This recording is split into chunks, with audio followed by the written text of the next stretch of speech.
يا أيها الناس قد جاءتكم موعظة من ربكم وشفاء لما في الصدور وهدى ورحمة للمؤمنين. قل بفضل الله وبرحمته فبذلك فليفرحوا هو خير مما يجمعون.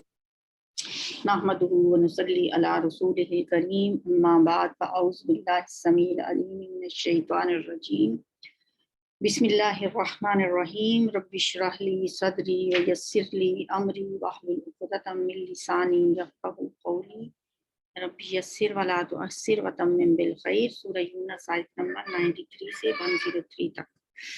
پہلے الفاظ کی وضاحت. بسم اللہ الرحمن الرحیم. پہلا لفظ ہے آیت نمبر 96 میں حقت، ثابت ہو گئی، پروفڈ، ٹرو. حقا یحق حقن کا مطلب ہوتا ہے حق ہونا. تو یہ جو لفظ ہے ماضی کا حقا، وہ ثابت ہو گیا، وہ حق ہو گیا، تو اس سے مونس بنتا ہے حقت، ثابت ہو گئی. تو یہ فعل ماضی صیغہ واحد مونس ہے، واحد مونس اور غائب.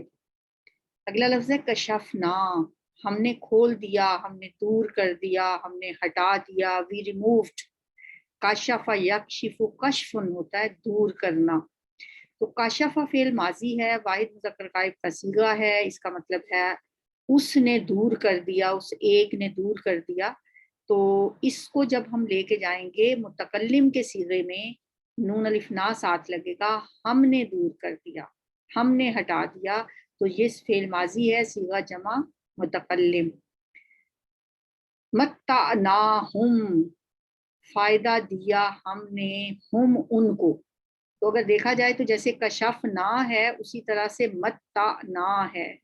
یہ بھی فعل ماضی ہے. نا کا مطلب ہے ہم نے، متکلم کا صیغہ ہے. فعل ماضی جمع متکلم کا صیغہ. ہم نے انہیں فائدہ دیا. وی بینیفٹڈ دیم. تو متع ہے فعل ماضی، اس ایک نے فائدہ دیا. اس سے جب ہم اس کو متکلم کے صیغے میں لے کے گئے تو یہ بن گیا متعنا، ہم نے فائدہ دیا ہم ان کو.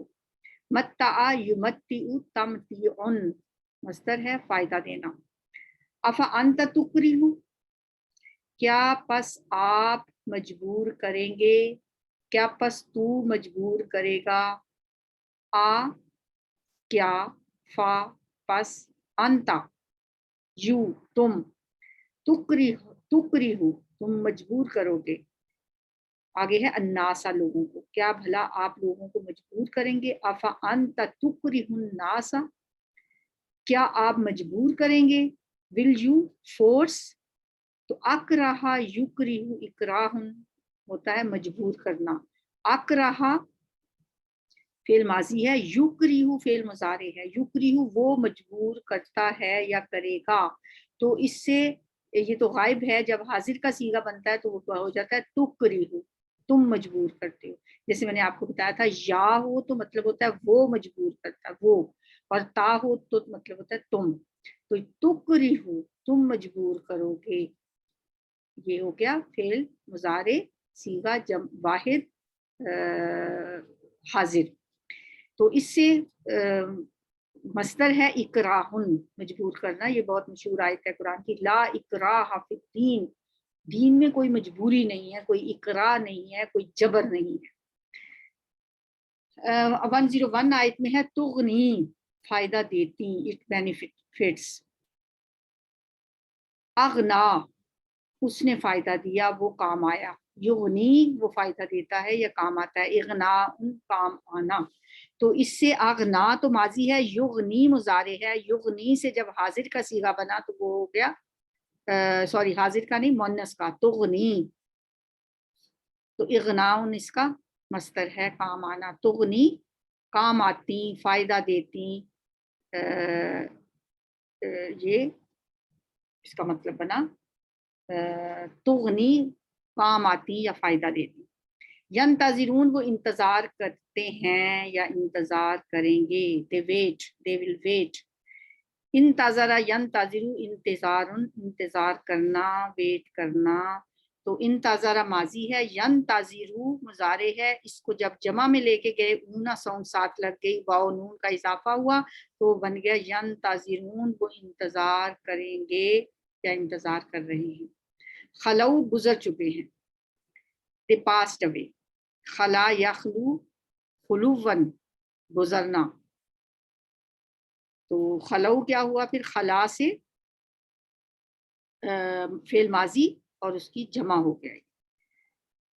چلیں جی اب آیات پڑھتے ہیں. اعوذ باللہ من الشیطان الرجیم، بسم اللہ الرحمن الرحیم. وَلَقَدْ بَوَّأْنَا بَنِي إِسْرَائِيلَ، اور البتہ تحقیق ہم نے ٹھکانہ دیا، ہم نے جگہ دی بنی اسرائیل کو. بوّأنا یہ ہم کل پڑھ چکے ہیں. ہم نے بوّأنا ہم نے جگہ دی، ہم نے ٹھکانہ دیا بنی اسرائیل بنی اسرائیل کو. کیسا ٹھکانہ؟ مبوّأ الصدق، بہت اچھا ٹھکانہ، سچائی والی جگہ، عمدہ ٹھکانہ، عمدہ جگہ دی ہم نے بنی اسرائیل کو. وہاں سے نکال کے فرعونیوں سے نجات دلا کے. وَرَزَقْنَاهُم مِّنَ الطَّيِّبَاتِ، اور ہم نے انہیں پاکیزہ چیزوں سے رزق دیا، من و سلوہ اتارا ان کے لیے. فَمَا اخْتَلَفُوا پھر نہ اختلاف کیا انہوں نے، حتیٰ یہاں تک کہ جاءہم العلم آ گیا ان کے پاس علم. یعنی علم آنے کے باوجود، علم آنے کے بعد، ایسا نہیں کہ جہالت میں، علم آنے کے بعد انہوں نے آپس میں بہت اختلافات کیے. ان ربک بے شک تیرا رب یقضی فیصلہ کرے گا، قضا یقضی قضاؤن فیصلہ کرنا، بینہم ان کے درمیان، یوم القیامت قیامت کے دن. اختلافات کا فیصلہ تو اللہ ہی کرے گا قیامت کے دن. یہ چاہے بنی اسرائیل کے اختلافات کی بات ہو یا ہمارے اختلافات کی بات ہو یا کسی کے انڈیویجول دو افراد کی بات ہو یا قوموں کا معاملہ ہو. جو اختلافات ہوتے ہیں تو دنیا میں تو کبھی سالو ہو ہی نہیں سکتے. دنیا میں انسان ہر کوئی یہی کہے گا کہ میری بات صحیح ہے، میری بات کو مانا جائے.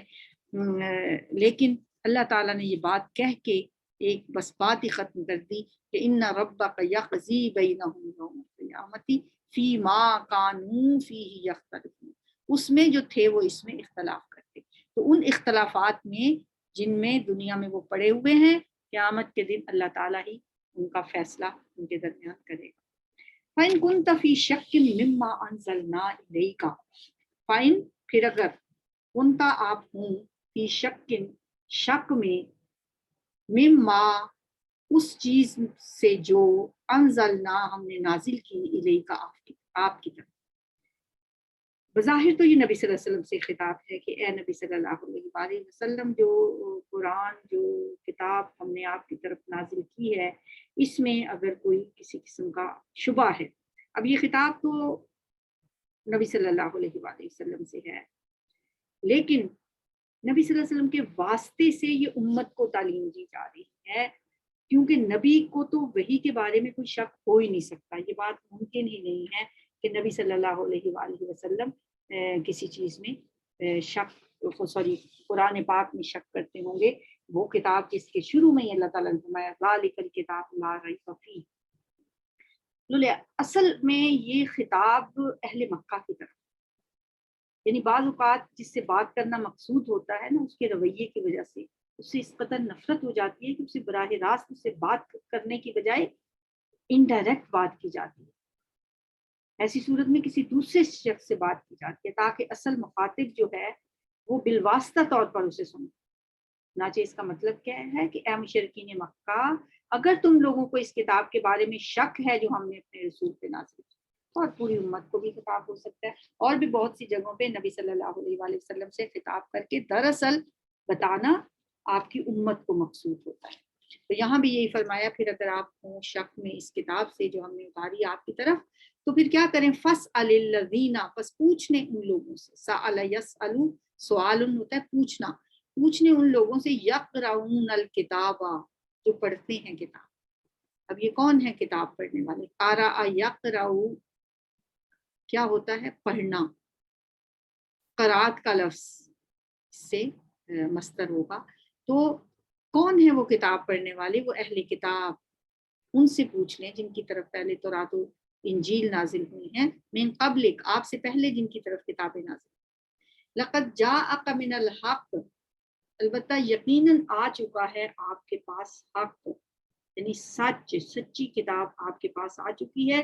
من ربی کا، آپ کے رب کی طرف سے. فلا تکونن من الممترین، بس آپ شک کرنے والوں میں سے نہ ہوں آپ شک کرنے والوں میں سے. ولا تکونن من الذین، نہیں نہ ہوں آپ ان لوگوں میں سے کذبوا، جنہوں نے جھٹلایا آیات اللہ، اللہ کی آیات کو. فتکون من الخاسرین، پس آپ ہو جائیں گے خسارہ پانے والے. یہ بھی دراصل امت کو خطاب ہے، امت کو سمجھایا جا رہا ہے کہ تکذیب کا جو رستہ ہے وہ تباہی کا راستہ ہے، وہ نقصان کا راستہ ہے، وہ خسران کا راستہ ہے.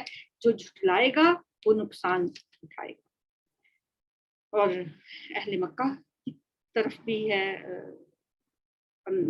خطاب، ان سے بھی بات کی جا رہی ہے، ان کو بھی مخاطب کر کے کہا جا رہا ہے کہ وہ تکذیب کا رستہ چھوڑ دیں. ان الذین حقت علیہم کلمۃ ربک لا یؤمنون، بے شک وہ لوگ جن پر تیرے رب کی بات ثابت ہو چکی ہے، حق ثابت ہو چکی ہے، علیہم ان پر، کلمۃ ربک کا تیرے رب کی بات، لا یؤمنون وہ ایمان نہیں لائیں گے. جن لوگوں کے حق میں آپ کے رب کی بات ثابت ہو چکی ہے وہ ایمان نہیں لائیں گے. وَلَوْ جَاءَتْهُمْ كُلُّ آیَةٍ، اور اگرچہ آ جائیں ان کے پاس ہر نشانی، تمام نشانیاں، جیسے کہ اہل مکہ کہا کرتے تھے ہمیں یہ نشانی دکھا دیں، خود پہاڑ کو سونے کا بنا دیا جائے، یہ کیوں نہیں ہو جاتا، آسمان سے پہ کوئی سیڑھی کیوں نہیں لگ جاتی. تو طرح طرح کی جو معجزات اور نشانیاں وہ مانگتے تھے. اللہ فرماتے ہیں کہ جن کے بارے میں تیرے رب کی بات ثابت ہو چکی ہے کہ یہ ایمان نہیں لائیں گے، جن کے دلوں پہ مہریں لگ چکی ہیں، جن کے دلوں پہ تالے پڑ چکے ہیں، یہ ہر نشانی بھی دیکھ لیں تب بھی یہ ایمان نہیں لائیں گے. حتیٰ یروا العذاب العلیم، یہاں تک کہ وہ دیکھ لیں دردناک عذاب. دردناک عذاب دیکھنے کے بعد تو پھر ایمان لانا ویسے ہی فائدہ مند نہیں ہوا کرتا. جیسا کہ پیچھے حضرت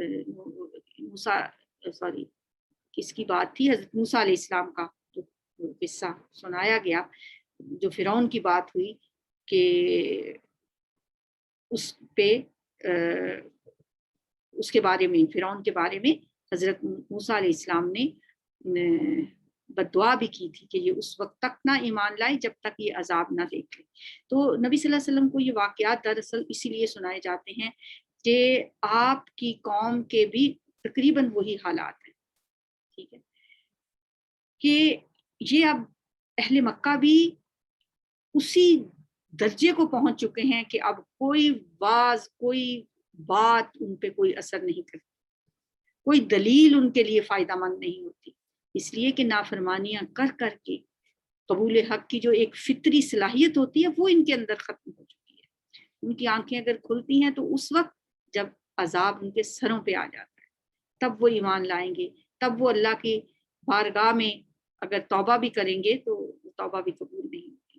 سورہ مومن میں آتا ہے فَلَمْ يَكُ يَنْفَعُهُمْ إِيمَانُهُمْ لَمَّا رَأَوْا بَأْسَنَا، جب وہ ہمارا عذاب دیکھ چکے اس وقت ان کے ایمان میں انہیں کوئی فائدہ نہیں دیا. تو ایمان تو عذاب دیکھنے کے بعد کوئی فائدہ دیتا ہی نہیں ہے. اب آگے ایک ایگزمپشن بتائی جا رہی ہے، ایک اور واقعہ، ایک اور نبی کا قصہ سنایا جا رہا ہے کہ جن کو عذاب دیکھ کے بھی ایمان نے فائدہ دیا.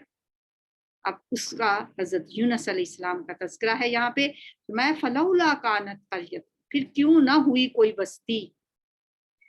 بستی ایسی کیوں نہ گزری، آمنت کہ وہ ایمان لائی ہو، فنفعہا پھر نفع دیا ہو اس کو، پھر فائدہ دیا ہو اس کو، ایمانہا اس کے ایمان نے، الا قوم یونس سوائے یونس علیہ السلام کی قوم. ایک ہی قوم دنیا میں ایسی گزری ہے کہ جو اس وقت ایمان لائی پھر اس کے ایمان نے اس کو فائدہ بھی دیا. لما آمنو، جب وہ ایمان لے آئے، کشفنا عنہم، تو ہٹا دیا ہم نے ان سے عذاب الخزی، رسوائی کا عذاب، فی الحیات دنیا، دنیا کی زندگی میں، ومتعناہم، اور فائدہ دیا ان کو، الہین، ایک وقت تک، ایک مدت تک اللہ تعالیٰ نے مزید ان کو مہلت دے دی. یہ حضرت یونس علیہ السلام کی قوم کا ذکر ہے. یعنی جن بستیوں کو ہم نے ہلاک کیا پیچھے، جو بستیاں عاد، سمود اور قوم لوط کی جن بستیوں کو تباہ کیا گیا، ان میں کوئی ایک بستی بھی ایسی کیوں نہ گزری جو ایسا ایمان لاتی جو اس کے لیے فائدہ مند ہوتا. ہاں، صرف یونس علیہ السلام کی قوم ایک ایسی گزری ہے کہ جب وہ ایمان لے آئی تو اللہ نے اس سے عذاب دور کر دیا.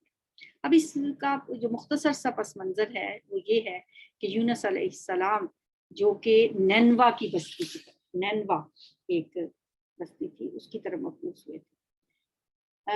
آپ کی دعوت کو نہ مانا آپ کی قوم نے، انکار پہ اڑی رہی.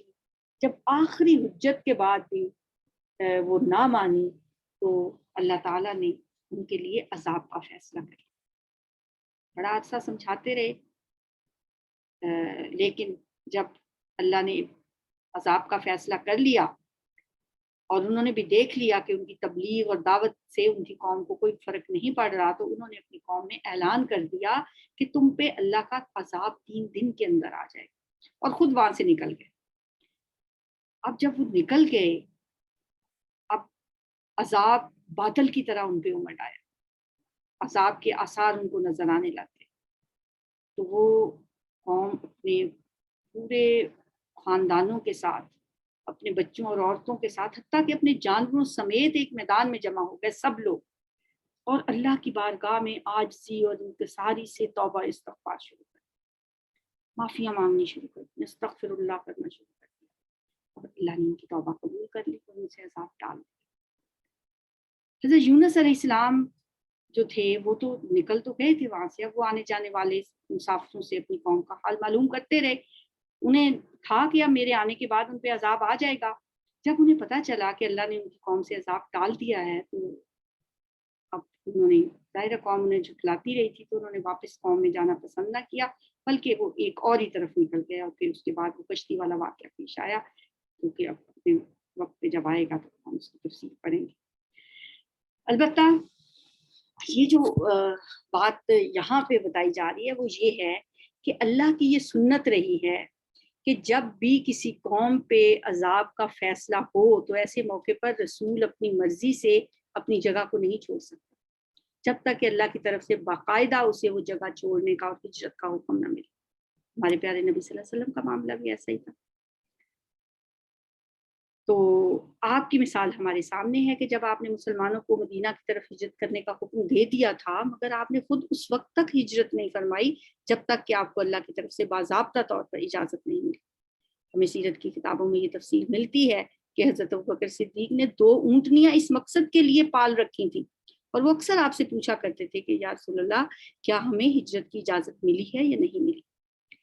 ہر رسول کو جتنے ہم نے پیچھے واقعات پڑھے ہیں، عاد و سمود کے، صالح کا، لوط کا، تو ہر ایک نے اس وقت اپنی جگہ چھوڑی جب اللہ کی طرف سے ان کو اجازت ملتی. بہرحال حضرت یونس علیہ السلام سے یہ ہوا کہ انہوں نے اللہ کی اجازت آنے سے پہلے ہی وہ جگہ چھوڑ دی. تو پھر نتیجہ یہی ہوا کہ جب عذاب کے اثار پیدا ہوئے تو پوری بستی کے لوگوں نے اللہ کے سامنے گر گڑا کے معافیاں مانگی، تو اللہ تعالیٰ نے ان کی توبہ قبول کر لی.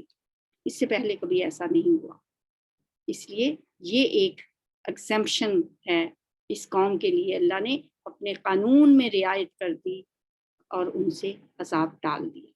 اس لیے کہا گیا ہے کہ فلولا کانت قریۃ آمنت فنفعها ایمانها الا قوم یونس، سوائے قوم یونس سے کوئی قوم ایسی نہیں گزری کہ جس کو اس کا ایمان فائدہ دیتا اس وقت. تو اللہ نے عذاب ٹال دیا، ومتعناہم الی حین، اور ان کو ایک مدت تک کے لیے مزید مہلت دے دی. اور یہاں پہ جو ذکر ہے وہ یہی ہے کہ عذاب ٹال دیا حیات دنیا کا عذاب. اس کے بعد توبہ کے بعد اگر درست رہے ہوں گے، ٹھیک رہے ہوں گے، وہ آخرت کا عذاب بھی ٹل سکتا ہے، ورنہ یہاں لفظ صرف دنیا کے عذاب کا ہے۔ وَلَوْ شَاءَ رَبُّكَ، اور اگر چاہتا تیرا رب، لَآمَنَ، البتہ ضرور ایمان لے آتے، من فی الارض کلہم جمیعا، جو لوگ بھی زمین میں ہیں وہ سب کے سب اکٹھے ہی سارے ایمان لے آتے۔ اللہ کے لیے تو کچھ مشکل نہیں، اللہ تو کہے کن فیکون، ایک دفعہ اس کا کہنا ہے کہ سب کے سب ایمان لے آئیں۔ اللہ کی اگر مشیت ہو تو سارے کے سارے لوگ ایک ہی وقت میں ایمان لے آئیں، لیکن پھر امتحان کیسا؟ سورہ انعام میں بھی ہم یہ بار بار پڑھ کے آئے ہیں کہ نبی صلی اللہ علیہ وسلم بہت چاہتے تھے، آپ کی شدید خواہش تھی کہ سب لوگ ایمان لے آئیں، مگر اللہ فرماتے ہیں کہ اس سلسلے میں ہمارا اپنا قانون ہے، اور وہ یہ ہے کہ جو حق کا طالب ہوگا اسے حق ملے گا، اور جو ضد پہ اتر آئے گا یا وہ ہٹ دھرمی کرے گا، تعصب دکھائے گا، اسے ہدایت نصیب نہیں ہوگی۔ اگر لوگوں کو مسلمان ہی بنانا ہوتا تو اللہ کے لیے کون سا مشکل کام تھا؟ وہ سب کو پیدا ہی ایسے کرتا کہ سب مومن و متقی ہوتے، پرہیزگار ہوتے۔ فرشتے بھی تو اسی نے پیدا کیے ہیں نا، جو کبھی غلطی ہی نہیں کرتے۔ لا یعصون اللہ ما امرہم ویفعلون ما یؤمرون، وہ اللہ کے حکم کی نافرمانی کرتے ہی نہیں ہیں، اور وہی کرتے ہیں جو انہیں حکم دیا جاتا۔ تو انسانوں کو بھی اللہ ایسا ہی بنا سکتا تھا، لیکن اللہ نے تو انسانوں کو ٹیسٹ کے لیے پیدا کیا ہے، امتحان کے لیے پیدا کیا ہے۔ سورہ ملک میں ہم ہر روز کیا پڑھتے ہیں؟ خلق الموت والحیات لیبلوکم ایکم احسن عملا، اس نے زندگی اور موت کو پیدا کیا تاکہ تمہیں آزمائے کہ تم میں سے کون اچھا ہے عمل کے اعتبار سے۔ لہٰذا نبی صلی اللہ علیہ وسلم آپ اس معاملے میں اپنا فرض ادا کرتے جائیں، کوئی ایمان لائے یا نہ لائے، آپ کو اس کی پرواہ نہیں ہونی چاہیے۔ کسی کو ہدایت دینی ہے یا نہیں دینی، یہ اللہ ہی کا معاملہ ہے۔ اگر وہ چاہتا تو سب کو مومن بنا دیتا، کلہم جمیعا افانت تکرہ الناس، تو کیا آپ مجبور کریں گے لوگوں کو؟ حتی یکونوا مؤمنین، یہاں تک کہ وہ مومن ہو جائیں۔ اس معاملے میں تو اللہ نے فرما دیا لا اکراہ فی الدین، دین کے معاملے میں کوئی جبر ہے ہی نہیں، آپ کسی کو مجبور نہیں کر سکتے۔ وما کان لنفس ان تؤمن الا باذن اللہ، اور نہیں ہے ممکن کسی نفس کے لیے کہ وہ ایمان لائے مگر اللہ کے حکم سے۔ وَيَجْعَلُ الرِّجْسَ عَلَى الَّذِينَ لَا يَعْقِلُونَ، اور وہ ڈالتا ہے نجاست ان لوگوں پر جو عقل نہیں رکھتے۔ کون سی نجاست؟ کفر کی نجاست، ذلت کی نجاست۔ یہ ساری باتیں اللہ تعالیٰ کیوں کر رہے ہیں؟ نبی صلی اللہ علیہ وآلہ وسلم کے دل کا بوجھ ہلکا کرنے کے لیے، کہ آپ ہر وقت دعوت و تبلیغ کی جو جد و جہد میں مصروف رہتے ہیں، پھر آپ کو یہ فکر بھی ہر وقت رہتی ہے کہ پتہ نہیں میری یہ مجھ سے کوئی کوتاہی نہ ہو جائے۔ اس لیے سورہ اعراف میں بھی ہم نے پڑھا تھا، اللہ فرماتے ہیں فَلَا يَكُنْ فِي صَدْرِكَ حَرَجٌ مِّنْهُ، آپ کے دل میں فرائض رسالت کے سلسلے میں کسی قسم کی کوئی تنگی نہیں ہونی چاہیے، اور ان لوگوں کے پیچھے آپ اپنے آپ کو ہلکان نہ کریں، کیونکہ ایمان لانا، ہدایت پانا، یہ اسی شخص کے نصیب میں ہو سکتا ہے جس کے لیے اللہ چاہے، اللہ بإذن اللہ۔ اور جنہوں نے ہٹ دھرمی اختیار کی ہے ان کو تو اللہ کفر و ذلت کی نجاستیں ان کے اوپر ڈال دیتا ہے، کیونکہ یہ وہ لوگ ہیں جو عقل سے کام نہیں لیتے۔ قُلِ انظُرُوا، کہہ دیجئے دیکھو، سوچو، غور کرو، ماذا فی السماوات والارض، کیا کچھ ہے آسمانوں میں اور زمین میں، وما تغنی الآیات والنذر، اور نہیں فائدہ دیتی آیات، نشانیاں، والنذر، اور ڈراوے، عن قوم لا یؤمنون، اس قوم کو جو ایمان نہیں لاتے۔ جو آسمانوں اور زمین میں ہیں ان کو دیکھو، آپ ان سے کہیے کہ جو کچھ آسمانوں اور زمین میں ہے اس کو دیکھو، زمین و آسمان میں اللہ کی بے شمار نشانیاں ہیں، ان پہ غور کرو، تدبر کرو، تفکر کرو، ان کو دیکھنے کی ضرورت ہے۔ لیکن یہ نشانیاں، یہ ڈراوے ہر کسی کو فائدہ نہیں دے سکتے۔ جو لوگ ایمان لانا ہی نہیں چاہتے ان کے لیے آپ کچھ بھی، کوئی بھی نشانیاں ان کو دکھا دیں۔ کتنے لوگ کافر تھے جب چاند دو ٹکڑے ہو گیا، نبی صلی اللہ علیہ وسلم کے ہاتھ میں کنکریاں کلمہ پڑھنے لگ گئیں، یہ معجزات دیکھ کے کوئی مانا؟ فَهَلْ يَنْتَظِرُونَ إِلَّا مِثْلَ أَيَّامِ الَّذِينَ خَلَوْا مِنْ قَبْلِهِمْ، فَهَلْ يَنْتَظِرُونَ تو نہیں یہ انتظار کر رہے، الا مگر مثل ایام الذین ان لوگوں کے برے دنوں کی طرح۔ ایام اللہ کس کو کہا جاتا ہے؟ ایام اللہ جیسے میں نے آپ کو بتایا تھا تذکیر بھی ایام اللہ، اللہ کے دن، وہ برے دن جو قوم نوح پہ آئے، قوم ہود پہ آئے، قوم صالح پہ آئے، قوم لوط پہ آئے، تو کیا یہ لوگ ایسے دنوں کے منتظر ہیں؟ انہیں ایام اللہ قرار دیا گیا ہے۔ قرآن میں ان دنوں کو ایام اللہ کہا جاتا ہے جو رسولوں کی تکذیب کرنے والی قوموں پر عذاب کے دن آئے۔ یہاں کہا جا رہا ہے تو نہیں یہ انتظار کر رہے مگر ان لوگوں جیسے برے دنوں کا جو گزر چکے ہیں، خلو میں قبل، جو ان سے پہلے گزر چکے ہیں۔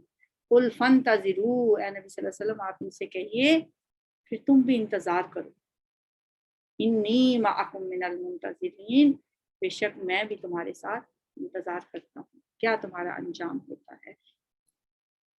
ثم ننجی رسولنا، پھر ہم نجات دیتے ہیں اپنے رسولوں، یہ اللہ کی سنت رہی ہے، اور اہل ایمان کو، والذین آمنوا، مومنوں کو بھی ہم بچا لیا کرتے ہیں، رسولوں کو بھی بچا لیا کرتے ہیں۔ کذالک حقا علینا ننجی المؤمنین، اسی طرح ہمارے اوپر یہ حق ہے کہ ہم اہل ایمان کو بچا لیں، کہ ہم مومنوں کو نجات دیں، جیسے حضرت نوح علیہ السلام کو اللہ تعالیٰ نے کشتی میں اور مومنوں کو بچا لیا اور باقی پوری قوم کو ہلاک اور تباہ و برباد کر دیا۔ حضرت ہود علیہ السلام کو اور حضرت صالح علیہ السلام کی قوموں میں سے جو لوگ بھی ایمان لے آئے تھے انہیں بچا لیا گیا تھا، لیکن آمورہ اور سدوم کی بستیوں میں سے کوئی بھی خوش نصیب نہ نکلا کہ جسے بچایا جاتا، سوائے حضرت لوط علیہ السلام کی 2 بیٹیوں کے۔ وہ اپنی صرف 2 بیٹیوں کو لے کر وہاں سے نکلے تھے، یہاں تک کہ ان کی بیوی بھی پیچھے رہ جانے والوں کے ساتھ تھی اور اسی عذاب کا نشانہ بنی جو پیچھے رہ جانے والا۔ اب ذرا تصور کریں کہ اللہ کا رسول مسلسل محنت کر رہا ہو، اللہ کا پیغام سنا رہا ہو، لوگوں کو دین کی طرف بلا رہا ہو، لیکن لوگ اس حد تک ہٹ دھرمی کا مظاہرہ کریں، اس حد تک وہ پتھر دل بن جائیں کہ پوری قوم میں سے ایک بندہ بھی نہیں نکلا۔ سوچنے کی بات ہے، حیرت کی بات ہے، اور حیرت کی بات کیا ہے، ہمارے لیے سبق ہے۔ ہم جب لوگوں کو دین کی طرف بلاتے ہیں، ہم جب لوگوں کو اللہ کا پیغام بتاتے ہیں، بے شک سب ہمارے اپنے مسلمان بھائی ہوتے ہیں جو پھٹ جاتے ہیں، تھوڑا دین سے دور ہو جاتے ہیں، پھر ہم ان کو ٹریک پہ لانے کی کوشش کرتے ہیں، اللہ کی کتاب کی طرف بلانے کی کوشش کرتے ہیں، ان کو آخرت کی باتیں یاد کراتے ہیں، تو لوگ جب نہیں مانتے تو کتنا دل دکھتا ہے، کتنی ہمیں پریشانی ہوتی ہے، کتنا ہم ذرا تصور کریں ان نبیوں کی اور رسولوں کی بات کہ مسلسل حضرت لوط علیہ السلام اپنی قوم کو بلاتے رہے، لیکن قوم کی طرف سے کیا نتیجہ نکلا؟ حضرت نوح علیہ السلام کی قوم سے تو پھر 40 مرد اور 40 عورتیں، ہمیں پتہ چلتا ہے روایات میں آتا ہے کہ کوئی 80 لوگ تو تھے جو ان کی کشتی میں سوار ہو گئے تھے، لیکن حضرت لوط علیہ السلام کے ساتھ صرف ان کی اپنی 2 بیٹیاں اور باقی سب، ایون کہ ان کی بیوی بھی تباہ ہو گئی، اور اللہ فرماتے ہیں جو ایمان لاتا ہے بس ہم انہیں کو بچاتے ہیں۔ ثم ننجی رسولنا والذین آمنوا، پھر ہم نجات دیتے ہیں اپنے رسولوں کو اور ان لوگوں کو جو ایمان لائے۔ کذالک حقا علینا ننجی المؤمنین، یہ ہمارے ذمے ہے، یہ ہم پر حق ہے کہ ہم مومنوں کو نجات دیں، اور ہم مومنوں کو نجات دیا کرتے ہیں۔ تلاوت سنتے ہیں۔ وَلَقَدْ بَوَّأْنَا بَنِي إِسْرَائِيلَ مُبَوَّأَ صِدْقٍ وَرَزَقْنَاهُم مِّنَ الطَّيِّبَاتِ فَمَا اخْتَلَفُوا حَتَّىٰ جَاءَهُمُ الْعِلْمُ ۚ إِنَّ رَبَّكَ يَقْضِي بَيْنَهُمْ يَوْمَ الْقِيَامَةِ فِيمَا كَانُوا فِيهِ يَخْتَلِفُونَ فَإِن كُنتَ فِي شَكٍّ مِّمَّا أَنزَلْنَا إِلَيْكَ فَاسْأَلِ الَّذِينَ يَقْرَؤُونَ الْكِتَابَ مِن قَبْلِكَ ۚ لَقَدْ جَاءَكَ الْحَقُّ مِن رَّبِّكَ فَلَا تَكُونَنَّ مِنَ الْمُمْتَرِينَ۔ ولا تكونن من الذين كذبوا بآيات الله فتكون من الخاسرين إن الذين حقت عليهم كلمة ربك لا يؤمنون ولو جاءتهم كل آية حتى يروا العذاب الأليم فلولا كانت قرية آمنت فنفعها إيمانها إلا قوم يونس لما آمنوا كشفنا عنهم عذاب